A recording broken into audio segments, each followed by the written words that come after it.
তীব্র ভূমিকম্পে কেঁপে উঠল দক্ষিণ পূর্ব এশিয়ার দেশ ফিলিপিন্স। সোমবার সকালে মিন্ডানা দ্বীপে কম্পন অনুভূত হয়।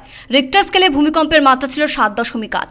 ভূমিকম্পের জেরে বহু বাড়ি ধসে পড়েছে, তাসের ঘরের মতো ভেঙে পড়েছে বহুতল। ঘটনায় মৃত্যু হয়েছে 5 জনের। মৃতের সংখ্যা আরও বাড়তে পারে। এদিকে ভূমিকম্পের জেরে সুনামি সতর্কতা জারি করা হয়েছে। সমুদ্রের কাছাকাছি বসবাসকারীদের অবিলম্বে নিরাপদ স্থানে সরে যাওয়ার পরামর্শ দেওয়া হয়েছে। German research centre for geoscience জানিয়েছে, আজ ভোরে তীব্র কম্পন অনুভূত হয়। ভূমিকম্পের গভীরতা ছিল মাত্র 10 কিলোমিটার।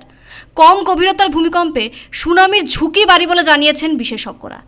জেএফজেড প্রথমে কম্পনের মাত্রা 7.3 বললেও পরে তা সংশোধন করে 8.2 এবং পরবর্তীতে 7.8 বলে। কম্পনের জেরে ভোরবেলা ঘরবাড়ি ছেড়ে রাস্তায় নেমে আসেন স্থানীয় বাসিন্দারা। সম্প্রতি ভূমিকম্পের একটি ভিডিও সামনে এসেছে, সেখানে দেখা যাচ্ছে একটি স্কুলের বাচ্চারা আতঙ্কে বসে রয়েছে আর মাটি রীতিমতো দুলছে। জানা গিয়েছে বেশ কিছু বাড়ি ধসে গিয়েছে। ব্যুরো রিপোর্ট, পূবের কলম ডিজিটাল।